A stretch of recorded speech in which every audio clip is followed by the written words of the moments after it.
యేసు ప్రభు వారి నామంలో మీ అందరికీ వందనములు తెలియజేస్తున్నాను. దేవునికి మహిమ కలుగును గాక. హల్లెలూయా. దేవుని యొక్క వాక్యములో నుండి కీర్తనలు 4వ కీర్తన మొదటి చరణమును మనం చదువుకుందాం. 4వ కీర్తన మొదటి చరణం. నా నీతికి ఆధారమగు దేవా, నేను మొరపెట్టునప్పుడు నాకు ఉత్తరమిమ్ము. ఇరుకులో నాకు విశాలత కలగజేసిన వాడవు నీవే. నన్ను కరుణించి నా ప్రార్థన అంగీకరించుము అని మనం చూస్తున్నాం. ఈ యొక్క చరణంలో మొట్టమొదటి మాటను గనక మనం చూసినట్లయితే, నా నీతికి ఆధారమగు దేవా అని భక్తుడు దేవుని స్తుతిస్తున్నట్లుగా మనం చూస్తున్నాం. కాబట్టి ఈరోజు మనము ధ్యానించబోయే అంశం ఏంటి అంటే, మన నీతికి లేదా నా నీతికి ఆధారమైన దేవుడు అనే అంశమును మనం ధ్యానించబోతున్నాం. మనము ప్రస్తుతము మరి ఎంతో వేసవి కాలంలో, ఎంతో ఎండాకాలంలో మనం ఉంటున్నాం. ఇటువంటి ఎండాకాలంలో ఒక భూమి ఉంది. ఆ భూమి దగ్గర చెరువులు ఏమీ లేవు, కాలువలు ఏవి లేవు, నీరు అనేది ఏది లేదు. అలాంటి స్థలములో, ఆ భూమిలో ఒక లేత మొక్క మొలవాలి, అది పెద్దగా అవ్వాలి, అది పుష్పించాలి, కాయలు కాయాలి అంటే అది ఎంతో అసాధ్యం. మనం ఒకవేళ విత్తనం పెడితే అందులోనే చనిపోతుంది. ఒకవేళ మొక్కను మనం నాటినా కూడా ఒక రోజుకి 2 రోజులకు మొక్క కూడా చనిపోయే పరిస్థితి మనం చూస్తాం.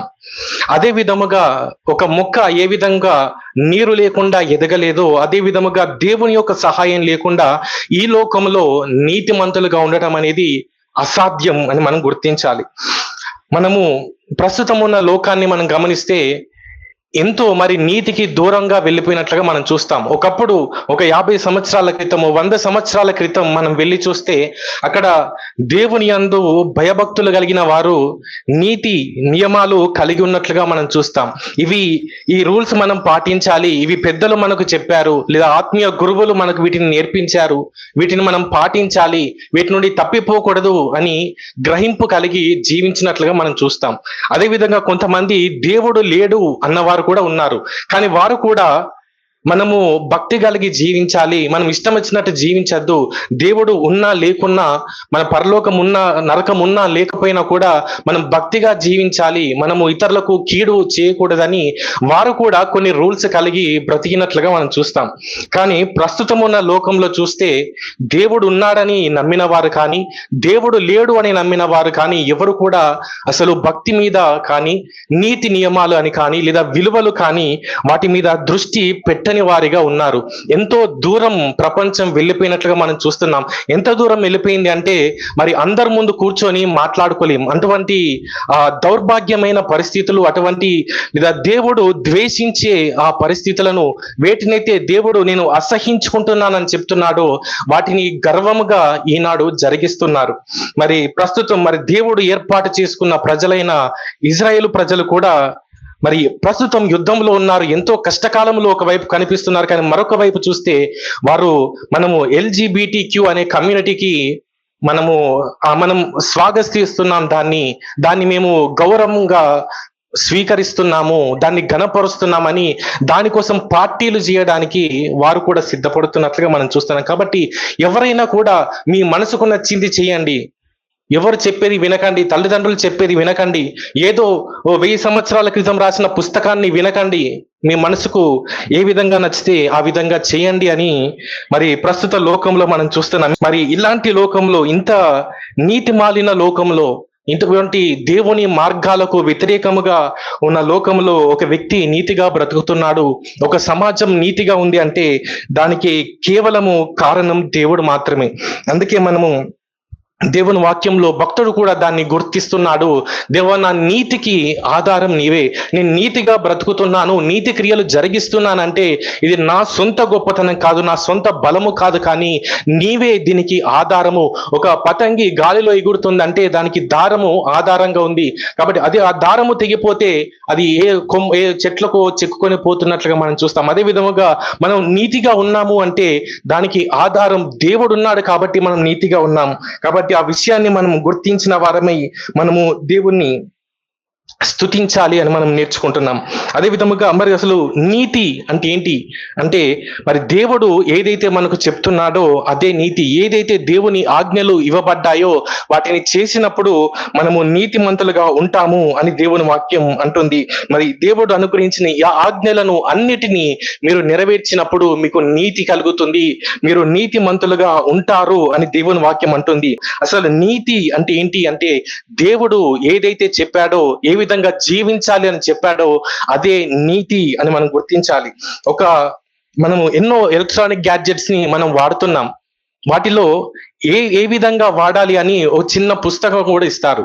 ఎవరిస్తారు అంటే, మరి వాడేవారు తయారు చేయరు. దాన్ని ఎవరైతే తయారు చేశారో ఆ వ్యక్తి ఆ వస్తువును ఎలా వాడాలి, ఎలా వాడితే ఆ వస్తువు మన్నిక వస్తుంది అనేది చెప్తూ ఉంటారు. కాబట్టి మనము కూడా ఏ విధంగా ఉంటే నీతి అనేది మనం చెప్పడం కాదు, అది పాశ్చాత్య దేశ వాళ్ళు, లేదంటే తూర్పు దేశం ఉన్న వాళ్ళు, లేదంటే పాత కాలంలో ఉన్నవారు, లేదా కొత్త జనరేషన్ కాదు చెప్పాల్సింది దేవుడు. నీతి అంటే ఏంటి? నీతి ఆ స్టాండర్డ్ సెట్ చేయాల్సింది ఎవరు అంటే, మనలను సృష్టించిన దేవుడు సెట్ చేస్తాడు. అది స్టాండర్డ్, అది నీతి అని మనం గుర్తించాలి. కాబట్టి ఆ నీతిని మనం కలిగి ఉంటున్నాం. ఎవరో చెప్పిన నీతిని కాదు, లేదా నేను దొంగతనం చేయలేదు కాబట్టి నేను నీతిమంతుని కాదు, లేదా నేను ఎవరికో హాని చేయలేదు కాబట్టి నేను నీతిమంతుని కాదు, కానీ దేవుని ఆజ్ఞలు ఉన్నాయి. ఆ ఆజ్ఞ సారముగా నేను జీవించినప్పుడు మనము నీతిమంతులముగా ఉంటాము అని మనం తెలుసుకుంటున్నాం. కాబట్టి నీతి అంటే ఏంటో మనం తెలుసుకున్నాము. అదే విధముగా ఆ నీతికి ఆధారము దేవుడే అని మనం తెలుసుకున్నాం. కాబట్టి ఆ నీతికి ఆధారమైన దేవుణ్ణి, దేవా ఈ లోకంలో, ఈ దుష్ట లోకంలో నేను నీతిగా బ్రతుకుతున్నానంటే దానికి కారణం నీవే అని మనము దేవుణ్ణి స్తుతించవలసిన వారమై ఉంటున్నాం. అయితే ఏ విధముగా దేవుడు మనకు ఆధారం అవుతున్నాడు, ఏ విధముగా దేవుడు మనకు సహాయం చేస్తున్నాడు, ఈ లోకంలో మనము నీతిగా బ్రతకడానికి ఏ విధంగా దేవుడు సహాయం చేస్తున్నాడు అనేది ఒక 3 అంశములు మనము నేర్చుకొని మనం దేవుని స్తుతిద్దాం. ఇందులో అనేకమైన అంశాలు ఉన్నాయి. కేవలం ఈ 3 విధాలుగానే దేవుడు సహాయం చేస్తున్నాడని కాదు, కానీ మనము సమయమును బట్టి ఒక 3 అంశములను మనం ధ్యానించుకుందాం. మొట్టమొదటిగా మనం చూసినట్లయితే 2వ తిమోతి 3వ అధ్యాయము 16-17 వచనములు మనం చదువుకుందాం. దైవజనుడు సన్నదుడై ప్రతి సత్కార్యమునకు పూర్ణముగా సిద్ధపడి ఉండునట్లు దైవావేశము వలన కలిగిన ప్రతి లేఖనము మనం చూస్తున్నాము. దైవావేశము వలన కలిగిన ప్రతి లేఖనము ఉపదేశించుటకును, ఖండించుటకును, తప్పుదిద్దుటకును, నీతి అందు శిక్ష చేయుటకును ప్రయోజనకరమై ఉన్నది అని మనం చూస్తున్నాం. మరలా మనం చదువుకుందాం. దైవావేశము వలన కలిగిన ప్రతి లేఖనము ఉపదేశించుటకును, ఖండించుటకును, తప్పుదిద్దుటకును, నీతి అందు శిక్ష చేయుటకును ప్రయోజనకరమై ఉన్నది అని మనం చూస్తున్నాం. దేవుని యొక్క వాక్యము ఏం చేస్తుందంటే మనకు ఉపదేశిస్తుంది. ఏది సత్యము, ఏది అసత్యం, ఏది నీతి, ఏది అవినీతి అనేది ఎవరు చెప్పాలి అంటే అది దేవుడే చెప్పాలి అని మనం ఇంతకుముందు చూసాము. అయితే మరి ఆ దేవుని మాటలు మనకు వాక్య రూపముగా దేవుడు మనకి ఇచ్చాడు. కాబట్టి ఈ వాక్యము ఉపదేశించబడినప్పుడు ఏది నీతి అనేది మనకు అర్థమవుతుంది. ఉదాహరణకు దేవుని దృష్టిలో ఏది నీతిగా ఉంటుందని యేసు ప్రభు వారు చెప్పారు. నేను ఎవరిని చంపలేదు కదా, నేను నీతిమంతునని మీరు అనుకుంటున్నారు, కానీ చంపలేదు, కానీ చంపాలి అన్నంత కోపం మీ లోపట ఉంది, చంపాలి అన్నంత ద్వేషం మీ లోపట ఉంది. కాబట్టి ఆ పైన క్రియలు మాత్రమే కాదు, మీ హృదయం కూడా సరిగ్గా ఉండాలి అని మనకు ఎవరు చెప్పారు?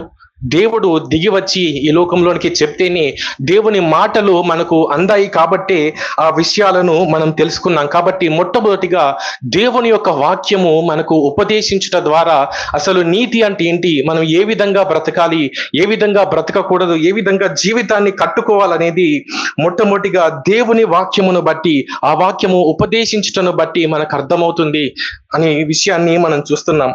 మనము ఒక 2వ రాజులు గ్రంథం 22, 23 అధ్యాయాలలో మనం చూసినట్లయితే అక్కడ యోషియా అనే రాజు మనకు కనిపిస్తాడు. అతడు ఎంతో భక్తిపరుడు. అతడు ఎంతో భక్తిగా జీవిస్తున్నాడు. భక్తికరంగా ఆ యొక్క రాజ్యమును పరిపాలిస్తున్నట్లుగా మనం చూస్తాము. కానీ అతని ముందు ఉన్న రాజులు ఎవరు కూడా దేవుని లక్ష్య పెట్టలేదు. దేవుని యొక్క మందిరమును లక్ష్య పెట్టలేదు. దేవుని మందిరం అంతా పాడైపోయిన స్థితిలో ఉన్నట్లుగా మనం చూస్తాం.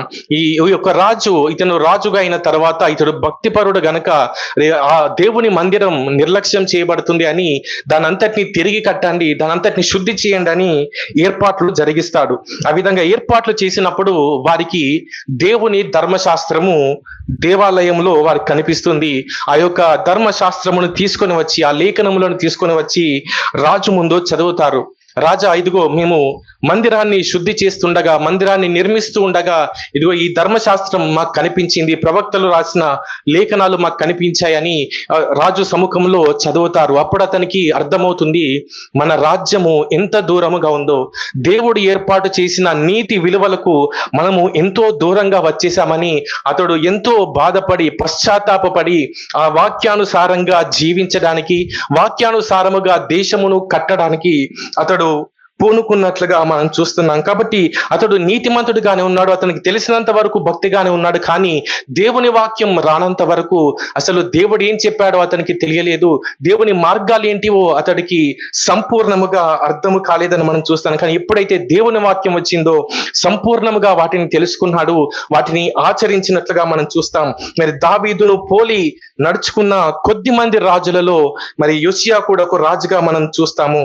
ఆ దేశంలో మరలా మందిరమును కట్టించి, మందిరమును బాగు చేసి దేవుని యొక్క పండుగలను ఆచరించినట్లుగా మనం చూస్తాం. అన్య దేవతల విగ్రహాలను అన్నిటినీ తీసివేసి మరి దేశమంతటిని భక్తిలోకి నడిపిన గొప్ప రాజుగా మనం ఇతన్ని చూస్తాం. మరి ఇతడు ఏ విధముగా నీతిలోకి వచ్చాడు, ఏ విధముగా రాజ్యమంతటిని నీతిలోనికి తీసుకొని వచ్చాడంటే ఇదిగో వారికి దొరికిన దేవుని యొక్క మాటలను బట్టి ఆ విధముగా జరిగినట్లుగా మనం చూస్తున్నాం. అదే విధముగా ఇంకా మనం ఈ వచనంలో చూసినట్లయితే ఉపదేశించుటకును, ఖండించుటకును, తప్పుదిద్దుటకును అని మనం చూస్తున్నాం. అదేవిధంగా దేవుని వాక్యం ఇంకా మనకు ఏ విధంగా సహాయం చేస్తుందంటే, మనం తప్పు చేసినప్పుడు మనలను గద్దిస్తుంది, మనలను ఖండిస్తుంది దేవుని వాక్యం అని మనం చూస్తున్నాం. మనం తప్పు ద్రోవలో ఉన్నప్పుడు మనల్ని మెచ్చుకోవట్లేదు, సర్లే అని వదిలిపెట్టట్లేదు, ఎవరిష్టం వారిదాన్ని పోనివ్వట్లేదు. కానీ మరి ఒక మంచి తల్లిదండ్రులు గద్దించినట్లుగా, నా కొడుకు చెడిపోకూడదని తల్లిదండ్రులు గద్దించినట్లుగా దేవుని వాక్యం మనలను గద్దిస్తుంది. ఈ లోకంలో ఈ లోక మర్యాద చొప్పున మనం బ్రతకకుండా దేవుని నీతిగా మనం బ్రతకాలంటే, దేవుని నీతిని అనుసరించాలంటే ఇదిగో మనం తప్పిపోతున్నప్పుడు, అట్లా మన మార్గము తప్పుతున్నప్పుడు, తప్పటడుగులు పడుతున్నప్పుడు దేవుని వాక్యం మనలను గద్దిస్తుంది, మనలను ఖండిస్తుంది, మన యొక్క తప్పును దిద్దుతుంది అని మనం చూస్తున్నాం. మనము దావీదు జీవితంలో కూడా మనం చూస్తాము. అతడు పాపం చేశాడు, కానీ పాపం చేసిన తర్వాత పాపం చేశానే అన్న దుఃఖం అతనిలో లేదు, అతనిలో పశ్చాత్తాపం లేదు. అతడు యథావిధిగా జీవిస్తున్నాడు. నేను ఏ పాపం చేయలేదు, నేను భక్తిపరుని అన్నట్లుగానే మళ్ళీ దావీదు జీవిస్తున్నట్లుగా మనం చూసాము. కానీ ఎప్పుడైతే నాతాను ప్రవక్త వచ్చి అతన్ని గద్దించాడో, దేవుని యొక్క వాక్యమును, దేవుని మాటలను అతడు తెలియజేశాడో, మరి అతనికైతే ఏమీ తెలియదు ప్రవక్తకు. కానీ దేవుడే అతన్ని దర్శించి అతనికి మాటలను ఇచ్చినట్లుగా ఏమి పలకాలో చెప్పి ఒక ఉపమానము ద్వారా దావీదును గద్దించినట్లుగా మనం చూస్తాము. కాబట్టి ఆ తర్వాతనే వెంటనే రాజు పశ్చాత్తాపడినట్లుగా, అయ్యో నేను దేవునికి వ్యతిరేకంగా పాపం చేశానని అతడు పశ్చాత్తాపడ్డాడు, తన మార్గములను సరి చేసుకున్నాడు, మరలా నీతిమంతుడుగా అతడు మారినట్లుగా మనం చూస్తున్నాం. కాబట్టి దేవుని వాక్యం ఏం చేస్తుందంటే, మొట్టమొదటిగా మనం చూస్తున్నాము, దేవుని వాక్యము మనకు ఉపదేశిస్తుంది అసలు నీతి అంటే ఏంటి, మనం ఏ స్టాండర్డ్ లో జీవించాలి, ఏది నీతి, మన హృదయం ఎలా ఉండాలి, మన జీవితం ఎలా ఉండాలి, దేవునితో మనం ఎలా నడుచుకోవాలి, ఇతరులతో మనం ఎలా నడుచుకోవాలి, మన సొంత జీవితాన్ని, వ్యక్తిగత జీవితాన్ని ఏ విధంగా కట్టుకోవాలో, ఏ విధంగా కట్టుకుంటే మనం నీతిమంతులుగా ఉంటామో దాన్ని తెలియజేస్తుంది. తద్వారా మనము నీతిమంతులుగా ఉండగలుగుతున్నామని చూసాము. అదే విధంగా మనం తప్పుటడుగులు వేసినప్పుడు మనలను ఖండిస్తుంది, మన యొక్క తప్పులను దిద్దుతుంది. ఆ విధంగా మనము నీతిమంతులుగా ఉండగలుగుతున్నామని మనం చూస్తున్నాం. అదే విధంగా ఎఫెసీయులకు రాసిన పత్రిక 5వ అధ్యాయము 27వ వచనంలో మనం చూస్తే అక్కడ వాక్యముతో ఉదక స్నానము చేత మనలను పవిత్రపరుస్తున్నాడు, మనలను పరిశుద్ధపరుస్తున్నాడు అని మనం చూస్తున్నాం. ఈ లోకములో మనం ఉన్నాం కనుక ఈ లోకం యొక్క ప్రభావం మన మీద పడుతుంది. మరి ఈ లోకంలో మనం చూసుకుంటే ఒక్క క్రైస్తవుడు లేదా మన దేశంలో చూసుకుంటే ఒక్క క్రైస్తవుడు ఉంటే చుట్టూ 100 మంది అన్యజనులు ఉంటున్నారు. మరి ఇలాంటి వారి మధ్యలో ఎలా మనం నీతిగా బ్రతకగలం? వారి యొక్క ప్రభావం మన మీద పడుతుంది కదా, వారి మార్గాలు మనకు కనిపిస్తున్నాయి కదా, వారు ఏ విధముగా శరీరాశలను అనుసరించి జీవిస్తున్నారో అదంతా మనకు కనిపిస్తుంది. అరే, వారు ఆ విధంగా ఉన్నారు కదా, నేనెందుకు ఈ విధంగా ఉండాలి, నేనెందుకు ఇలా ఉన్నాను అనే ప్రశ్నలు ఆ ప్రభావం మన మీద పడుతుంది. అయితే దేవుని వాక్యం ఏం చేస్తుందంటే వాక్యముతో ఉదక స్నానము చేత పవిత్రపరుస్తున్నాడు. ఏ మలినమైతే ఈ లోకము నుండి మనకు అంటుతుందో, ఏ ఆలోచనలు ఈ లోకంలో నుండి మనకు అంటుకుంటున్నాయో ఆ ఆలోచనలు అన్నిటి నుండి దేవుని వాక్యం మనలను పవిత్రపరుస్తుంది అని మనం చూస్తున్నాం. ఆ విధంగా దేవుని వాక్యము మనలను ప్రభావితం చేస్తుంది. ఈ లోకంలోనికి ప్రభావితం కాకుండా దేవుని వాక్యం మనల్ని ప్రభావితం చేసి దేవుని వాక్యం మనలను పరిశుద్ధులుగా, పవిత్రులుగా, నీతిమంతులుగా జీవించడానికి మనకు సహాయం చేస్తుంది అని మనం చూస్తున్నాం. మరి ఆసాపు కూడా ఆ విధంగానే అనుకున్నాడు కదా, అతను లోకాన్ని చూసే అతడు తప్పుటడుగు వేయబోయాడు. నీతిగానే బ్రతుకుతున్నాడు, చిన్నప్పటి నుంచి భక్తిపరుడుగా పెరిగాడు, భక్తిలోనే జీవిస్తున్నాడు. కానీ లోకాన్ని చూసినప్పుడు నేను ఎందుకు ఇలా బ్రతకాలి, మరి అన్యాయం చేస్తున్న వారే గొప్ప అవుతున్నారు, అన్యాయము ఎవరు చేస్తున్నారో వారే ఎదుగుతున్నారు, నేనెందుకు ఈ విధంగా ఉండాలి అనే ఆలోచన అతనికి వచ్చింది. కానీ ఆ ఆలోచన అన్నిటి నుండి అతన్ని పవిత్రపరిచింది ఏంటి, పరిశుద్ధపరిచింది ఏంటి అంటే అతడు మరలా దేవుని సన్నిధికి వెళ్ళి నేను ధ్యానించాను అని చెప్తున్నాడు. దేవుని సన్నిధిలో కూర్చొని అసలు దేవుని మార్గాలు ఏంటి, దేవుని మాటలు ఏంటి, దేవుడు ఏం చెప్తున్నాడు, నీతి గురించి ఏం చెప్తున్నాడు, భక్తిహీనుల గురించి ఏం చెప్తున్నాడు, వీటన్నిటిని ధ్యానించినప్పుడు అతడు హృదయం కుదుటపడినట్లుగా మరలా నీతిలో బ్రతకడానికి, నీతిగా బ్రతకడానికి అతనికి ఎంతో ఉజ్జీవం వచ్చినట్లుగా మనం చూస్తున్నాము. కాబట్టి దేవుని వాక్యము మనము నీతిగా బ్రతకడానికి సహాయపడుతుంది అని మనం చూసాం. మొట్టమొదటిగా మనం చూస్తే మరి దేవుని వాక్యము మనకు ఉపదేశిస్తుంది అని మనం చూసాము. అదేవిధంగా దేవుని వాక్యము మనం తప్పుటడుగులు వేయకుండా మనలను ఖండిస్తుంది, మన తప్పులను దిద్దుతుంది అని మనం చూసాము. అదే విధముగా దేవుని వాక్యము మనలో నీతిలో మనకు ట్రైనింగ్ అవ్వడానికి, ప్రతిరోజు నీతిలో నడవడానికి, ఈ లోకం యొక్క ఆ ప్రభావమును తప్పించుకొని నీతిలో మనం ఎదగడానికి మనకు కావాల్సిన సహాయమును దేవుని వాక్యం అందిస్తుంది. కాబట్టి మీ యొక్క వాక్యము ద్వారా మమ్మలను నీతిమంతులుగా జీవింపజేస్తున్నందుకు మీకు స్తోత్రములని మనము దేవుణ్ణి స్తుతించాలి. రెండవదిగా మనం చూసినట్లయితే దేవుడు విశ్వాసము ద్వారా మనలను నీతిమంతులుగా జీవింపజేస్తున్నాడు.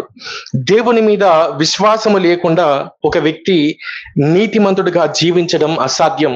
ఎవరైతే దేవుని నమ్ముతున్నారో, దేవుడున్నాడు, దేవుడు చూస్తున్నాడు, దేవుడు న్యాయం చేస్తాడు అని ఎవరైతే నమ్ముతారో వారే నీతిమంతులుగా జీవించగలరు. ఈ లోకంలో కూడా మనం చూస్తే ఎవరు కూడా పుట్టుకతోనే క్రిమినల్స్ గా పుట్టరు. ఎవరు కూడా పుట్టుకతోనే నేను మొత్తం రాజ్యాంగాలకు వ్యతిరేకంగా జీవించాలి, మనుషులందరికీ వ్యతిరేకంగా జీవించాలని ఎవరు కూడా అనుకోరు. కానీ వారికి కలిగిన పరిస్థితులలో వారికి వేరే మార్గమేవి కనిపించట్లేదు. వారు అన్యాయానికి గురైనప్పుడు మరి ఎటు చూసినా వారికి మార్గం కనిపించట్లేదు. ఉదాహరణకు ఒక వ్యక్తి అన్యాయానికి గురయ్యాడు, పోలీసులను ఆశ్రయిస్తే న్యాయం దొరకలేదు, కోర్టును ఆశ్రయిస్తే న్యాయం దొరకలేదు. ఆ వ్యక్తి ఒకవేళ బలహీనుడైతే నా రాతింతే అని కూర్చుంటాడు, లేదా బలవంతుడు లేదంటే తెగిస్తే అతడు తన చేతుల్లోనికి న్యాయం తీసుకొని అవినీతి కార్యాలు చేయడానికి, మరి దేశ విద్రోహ సంబంధమైన కార్యాలు జరిగించడానికి అతడు పాల్పడతాడు. కాబట్టి వారు ఎందుకు అవినీతిలోనికి వెళ్తున్నారు అంటే వారికి కలిగిన పరిస్థితులలో వారికి విశ్వాసం లేదు. దేవుడున్నాడు అన్న విశ్వాసము లేక, దేవుడు న్యాయం చేస్తాడు అన్న విశ్వాసం వారిలో లేక వారు అవినీతిలోనికి వెళ్తున్నట్లుగా మనం చూస్తున్నాం.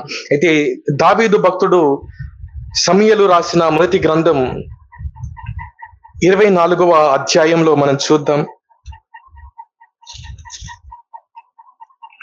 24వ అధ్యాయము 12వ వచనమును మనం చూసినట్లయితే దావీదు భక్తుడు పలుకుతున్నాడు, నీకును నాకును మధ్య యెహోవా న్యాయము తీర్చును అని మనం చూస్తున్నాం. తన శత్రువుగా సౌలు మారి ఎంతో తరుముతున్నాడు. మరి కంటి మీద కునుకు లేకుండా చేస్తున్నాడు. ఇతని ప్రయత్నాలు ఆ విధంగా ఉన్నాయి. దావీదు భక్తుడు విశ్వాసముతో, దేవుని యందలి విశ్వాసంతో అతడు నెమ్మదిగా ఉన్నాడు. కానీ సౌలు చేసే పనులు చూస్తే మరి ఎవరికైనా మరి ఒక పిల్లైనా కూడా పులవుతుంది అన్నట్లుగా అతను చేసే పనులకి ఎవరైనా కూడా తిరగబడేవారే. మరి దావీదు భక్తుడు ఎందుకు తిరగబడట్లేదు? అతడు గొప్ప వీరుడు కదా, గొప్ప శూరుడు కదా. అతడు కత్తి పట్టుకుంటే ఎంతసేపు?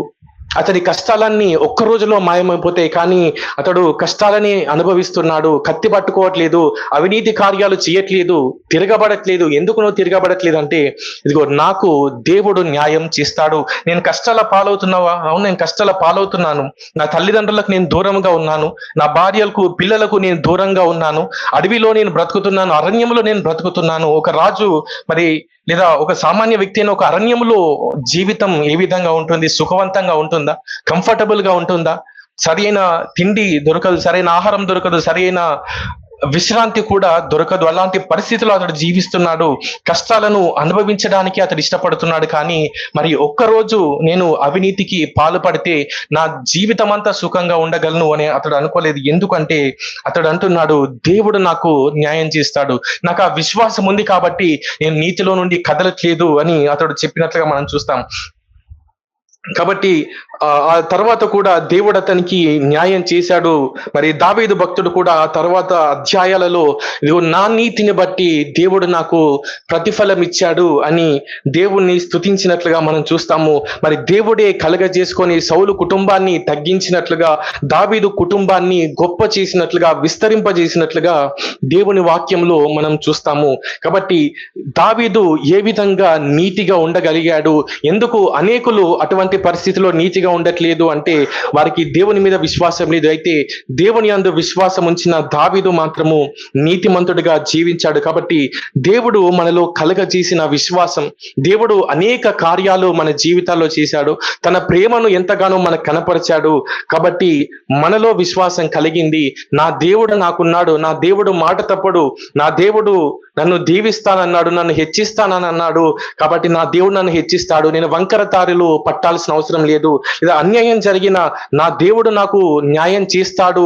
నాకు నా ఆ దూషణకు లేదా అవమానానికి ప్రతిగా దేవుడు పూదండనిస్తాడు, నాట్యమాడే అంత సంతోషాన్ని దేవుడు కలగజేస్తాడు అన్న విశ్వాసమే మనము నీతిమంతులుగా జీవించడానికి మనకు సహాయం చేస్తుంది అని మనం చూస్తున్నాం. అదేవిధంగా యోబు జీవితంలో కూడా చూస్తే ఎన్నో భయంకరమైన శ్రమలు, అటువంటి శ్రమల్లో ఎవరైనా సరే మరి దేవుడు లేడు, దయ్యం లేదు, అంతా వట్టిదే అని దేవుణ్ణి దూషించే పరిస్థితికి సామాన్యులైతే వస్తారు. కానీ యోబు భక్తుడు అంటున్నాడు, నా విమోచకుడు సజీవుడు, అతనిలో ఒక విశ్వాసం ఉంది. ఏంటి అంటే, ఇదిగో నన్ను విమోచించే దేవుడు ఇంకా సజీవంగానే ఉన్నాడు అనే విశ్వాసం అతనిలో కనిపిస్తుంది. అదేవిధంగా యోబు రాసిన గ్రంథంలో 23వ అధ్యాయం 8 నుండి 10 వచనముల వరకు మనం చూసినట్లయితే అక్కడ యోబు భక్తుడు అంటాడు, నేను అంతటా వెతుకుతున్నాను కానీ దేవుడు నాకు ఎక్కడ కనిపించట్లేదు.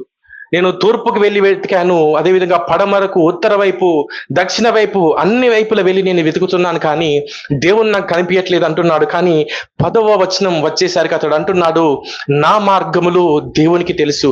నేను దేవుని వెతుకుతున్నాను, దేవుడు నాకు కనిపించట్లేదు, కానీ నా మార్గాలు అయితే దేవునికి తెలుసు. దేవుడైతే ఉన్నాడు, దేవుడైతే నన్ను చూస్తున్నాడు. నాకు దేవుడు కనిపించట్లేదు కానీ ఆ దేవుడు నన్ను చూస్తున్నాడు, ఆ దేవుడు నన్ను పరీక్షిస్తున్నాడు.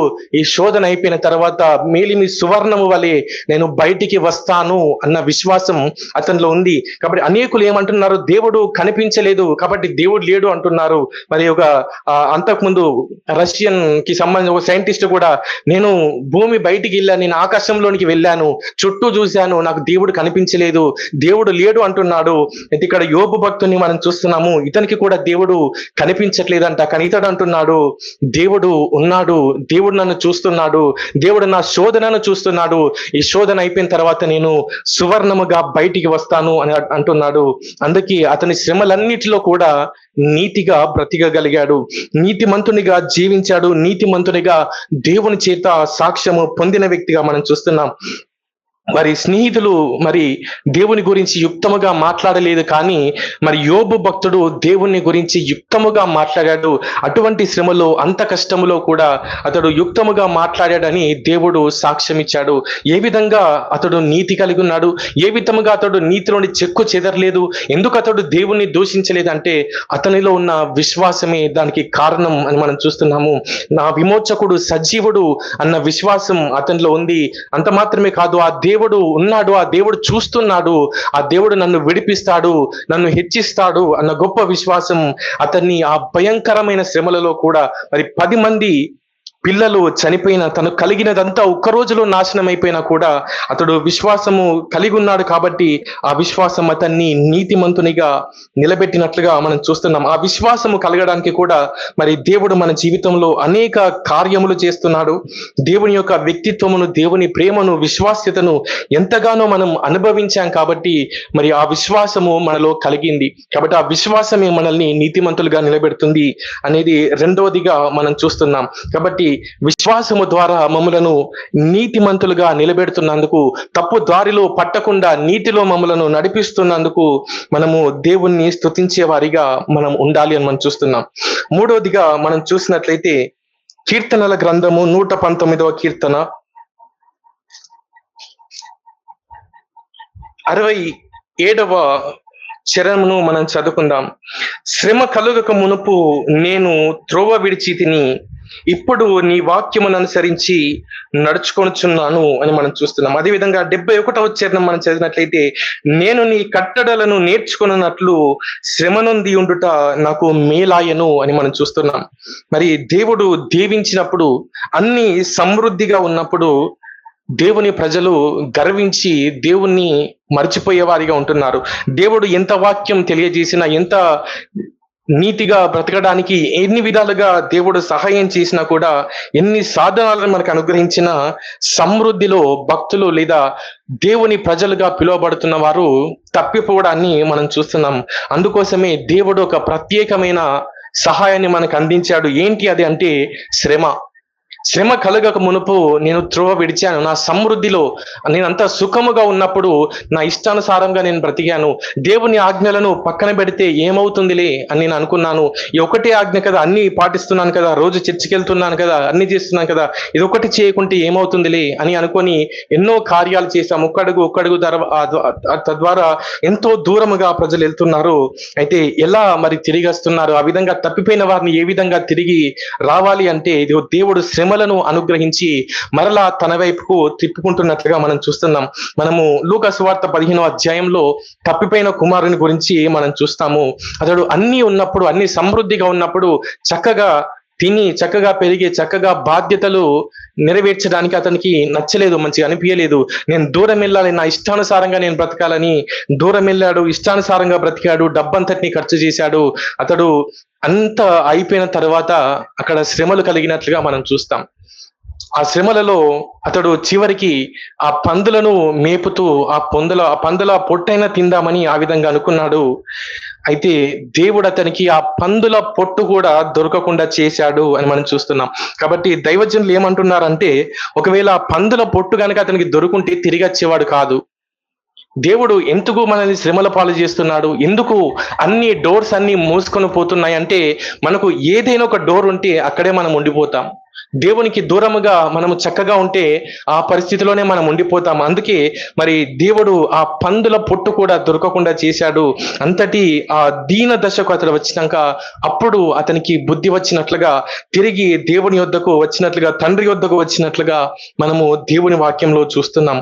మరి మన జీవితాల్లో కూడా అనేక సార్లు సమృద్ధిలో ఈ ఒకటే కదా అని ఎన్నో తప్పులు మనం చేస్తున్నాం. తప్పుడు మార్గాలలోనికి మనం వెళ్తున్నాం. లేదా మనకు కొంచెం బాధ కలిగితే, మన యొక్క మార్గములలో కొంచెము ఇబ్బంది అనిపిస్తే వెంటనే పక్కదారి పట్టడాన్ని మనం చూస్తున్నాం. అయితే అటువంటి పరిస్థితులలో మరి దేవుని వాక్యానుసారముగా నడుచుకోవడం ఎంత శ్రేష్టమైనదో, ఎంత క్షేమమైనదో, దేవుని మార్గములను తప్పి తిరిగితే అది ఎంత ప్రమాదకరమైనదో దేవుడు చూపిస్తున్నాడు. ఎందుకంటే మనము తిరిగి రావాలని. ఆ శ్రమలలో మనము నశించడం దేవుని చిత్తం కాదు, కానీ ఆ శ్రమలలో మనము దేవుని జ్ఞాపకం చేసుకుంటామని, దేవుని వైపు తిరిగి వస్తామని దేవుడు ఆశిస్తున్నాడు. అదేవిధంగా మరి న్యాయాధిపతుల గ్రంథంలో మనం చూసినట్లయితే ఆ ప్రతి ఆ స్టోరీలో ఒకటే స్టోరీ మనకు కనిపిస్తుంది. చాలా స్టోరీలు ఉంటాయి, కానీ అన్ని స్టోరీలో ఒకటే సారాంశం మనకు కనిపిస్తుంది. ఏంటి అంటే, దేవుడు వారిని దీవించినప్పుడు, సమృద్ధిలో ఉన్నప్పుడు దేవుని మర్చిపోతున్నారు, దేవుని మందిరాన్ని నిర్లక్ష్యం చేస్తున్నారు, దేవుని వాక్యాన్ని నిర్లక్ష్యం చేస్తున్నారు. వారికి శ్రమ కలిగిన తర్వాత అయ్యో అని మరలా దేవునికి మొరపెడుతున్నారు. సమృద్ధిలో ఉన్నప్పుడు వారు లేదా బయలు కూడా దేవుడే అంట, లేదా ఆశీర్వాదాలకు ఆ దేవుని నమ్ముకుంటే మంచిదంట, లేదా పిల్లలు పుట్టాలంటే ఇతని నమ్ముకుంటే మంచిదంట అని ఇష్టానుసారముగా తిరుగుతున్నారు. మళ్ళా శ్రమ వచ్చిన తర్వాత అయ్యో మనం తప్పు చేశామే, దేవుడే మనకు సమస్తం కదా అని మరలా తిరిగి దేవుని యొద్దకు వస్తున్నారు. అదే దాన్ని మనము మరలా అదే స్టోరీని మళ్ళీ చూస్తూ ఉంటాము. కాబట్టి ఏ విధముగా శ్రమలు మనకు సహాయపడుతున్నాయో మనం చూస్తున్నాం. అదే విధముగా లేదా ప్రస్తుత ప్రపంచంలో మనకు తెలిసిన వారిలో కానీ, మన జీవితంలో కానీ శ్రమలు మనకు ఎంత మేలు చేశాయో మనం చూస్తాము. లేదా ఇంకా మనము ఒకవేళ మన యొక్క మొదటి దినాలను గనక మనం జ్ఞాపకం చేసుకుంటే, లేదా క్రైస్తవ్యంలో చాలా మంది ఏ విధంగా దేవుని యొద్దకు వస్తున్నారు, అంటే వారికి కలిగిన శ్రమలే దానికి కారణం. కనాను స్త్రీ కూడా దేవుని యొద్దకు వచ్చి బ్రతిమిలాడుకుంటుంది. ఎందుకు దేవుని యొద్దకు వచ్చింది, ఎందుకు యేసు ప్రభు యొద్దకు వచ్చింది అంటే ఆమెకు కలిగిన శ్రమే కారణం. ఆమెకి యేసు ప్రభు తప్ప ఇంకా ఎవరు కూడా బాగు చేయలేని ఒక పరిస్థితి, కష్టం ఆమెకుంది. కాబట్టి ఆ కష్టం ఆమెను యేసు ప్రభు యొద్దకు నడిపించింది. ఆ కష్టము యేసు ప్రభువులో విశ్వాసం ఉంచేలాగా ఆమెను చేసింది. ఆ కష్టమే దేవుని చేత గొప్ప సాక్ష్యము పొందుకునేలా చేసింది. కాబట్టి శ్రమలు మన జీవితాల్లో ఏం చేస్తున్నాయి, మనము తప్పుడు మార్గంలో ఉన్నప్పుడు దేవుని యొద్దకు నడిపిస్తున్నాయి. అది మన తొలి దినాల్లో కావచ్చు, లేదంటే భక్తిలో మనము నడుస్తున్నప్పుడు కావచ్చు, మనము ఎప్పుడు పక్కద్రోవ పట్టిన మరలా మనల్ని నీటి వైపు నడిపించే అద్భుతమైన సాధనం దేవుడు మనకు అనుగ్రహించే శ్రమలు. కాబట్టి ఆ శ్రమలను దేవుడు అనుగ్రహించడం ద్వారా మనల్ని నీతిమంతులుగా జీవింపజేస్తున్నాడు. కాబట్టి ఈ 3 విషయాలను బట్టి మనము దేవుణ్ణి స్తుతించాలి అని మనం నేర్చుకుంటున్నాం. మొట్టమొదటిగా మనం చూసాము ఏ విధముగా దేవుని వాక్యం మనకు సహాయం చేస్తుందో. దేవుడు తన వాక్యము ద్వారా మనకు ఉపదేశిస్తున్నాడు, మన తప్పులను దిద్దుతున్నాడు. అదే విధముగా నీతిలో మనకు శిక్షణను అనుగ్రహిస్తున్నాడు. తద్వారా దేవుని వాక్యమును బట్టి మనము నీతిమంతులుగా జీవించగలుగుతున్నాం. రెండోదిగా మనం చూస్తే దేవుని అందలి విశ్వాసము ద్వారా మనకు కష్టాలు కలిగినప్పుడు, శ్రమలు, అన్యాయాలు మనం ఎదుర్కొంటున్నప్పుడు ఏ విధంగా నువ్వు నీతిమంతుడిగా ఉంటున్నావు, అందరూ దారి తప్పుతున్నారు కదా, నువ్వెందుకు దారి తప్పట్లేదు అంటే ఇదిగో దేవుడు మనలో కలగజేసిన విశ్వాసమును బట్టి ఇంకా నీతిలో మనము కొనసాగుతున్నాము. మూడోదిగా మనం చూస్తే ఒకవేళ మనము దారి తప్పినా కూడా మరలా శ్రమల ద్వారా దేవుడు సరైన మార్గంలోనికి మనలను నడిపిస్తున్నాడు. ఆ విధముగా ఈ యొక్క లోకములో నీతిమంతులుగా మనము జీవించడానికి దేవుడు సహాయం చేస్తున్నాడు. కాబట్టి దేవ ఈ యొక్క లోకములో నేను నీతిగా జీవించడానికి నాకు ఆధారముగా ఉన్నందుకు మీకు స్తోత్రములు అని మనము దేవుణ్ణి స్తుతించే వారిగా మనం ఉండాలి. దేవుడి వాక్యమును దీవించునుగాక. ప్రార్థన చేసుకుందాం.